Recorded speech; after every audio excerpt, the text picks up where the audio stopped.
Hai, selamat malam. Malam ini kita akan membaca Kisah Para Rasul 12 dari TB2.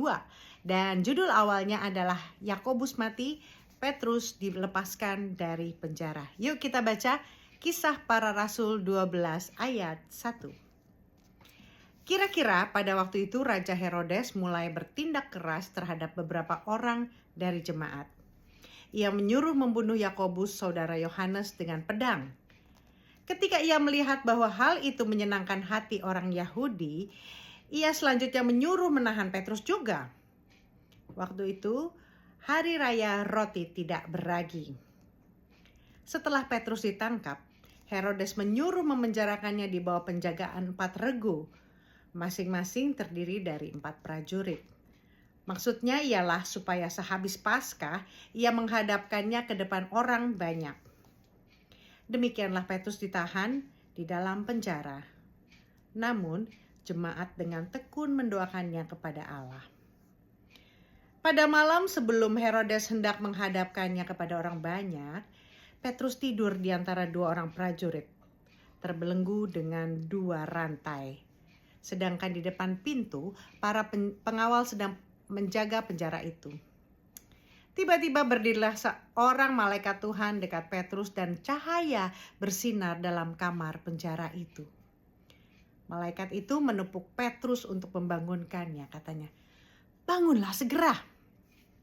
Lalu gugurlah rantai itu dari tangan Petrus. Kemudian kata malaikat itu kepadanya, "Ikatlah pinggangmu dan pakailah alas kakimu." Ia pun berbuat demikian. Setelah itu malaikat itu berkata kepadanya, "Kenakanlah jubahmu dan ikutlah aku." Lalu ia mengikuti malaikat itu keluar dan ia tidak tahu bahwa apa yang dilakukan malaikat itu sungguh-sungguh terjadi. Sangkanya ia melihat suatu penglihatan. Setelah mereka melalui tempat penjagaan pertama dan tempat penjagaan kedua, sampailah mereka ke pintu gerbang besi yang menuju kota. Pintu itu terbuka dengan sendirinya bagi mereka. Sesudah tiba di luar, mereka berjalan sampai ke ujung jalan dan tiba-tiba malaikat itu meninggalkan dia.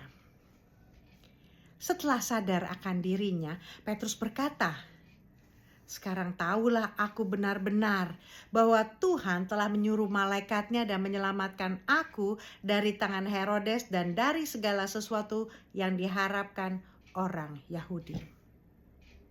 Setelah berpikir sebentar, pergilah ia ke rumah Maria, ibu Yohanes yang disebut juga Markus. Di situ banyak orang berkumpul dan berdoa. Ketika ia mengetuk pintu gerbang, datanglah seorang hamba perempuan bernama Rode untuk mengetahui siapa yang mengetuk itu. Ia terus mengenal suara Petrus, tetapi ketika girangnya, ia tidak membuka pintu gerbang itu dan segera masuk ke dalam untuk memberitakan bahwa Petrus ada di depan pintu gerbang. Kata mereka kepada perempuan itu, "Engkau mengigau."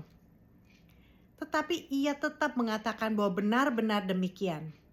Kata mereka, "Itu malaikatnya." Sementara itu Petrus terus-menerus mengetuk. Dan ketika mereka membuka pintu dan melihat dia, mereka tercengang-cengang. Namun Petrus memberi isyarat dengan tangannya supaya mereka diam. Lalu ia menceritakan bagaimana Tuhan menuntunnya keluar dari penjara. Katanya, "Beritahukanlah hal ini kepada Yakobus dan saudara-saudara kita." Lalu ia keluar dan pergi ke tempat lain. Besok paginya gemparlah prajurit-prajurit itu. Mereka bertanya-tanya apa yang telah terjadi dengan Petrus. Herodes menyuruh mencari Petrus, tetapi ia tidak ditemukan. Lalu Herodes menyuruh memeriksa pengawal-pengawal itu dan membunuh mereka. Kemudian ia berangkat dari Yudea ke Kaisarea dan tinggal di situ. Herodes mati. Herodes sangat marah terhadap orang Tirus dan Sidon. Atas persetujuan bersama, mereka pergi menghadap dia. Mereka berhasil membujuk Blastus, pengurus rumah tangga raja, ke pihak mereka. Lalu mereka memohon perdamaian karena negeri mereka memperoleh bahan makanan dari wilayah raja.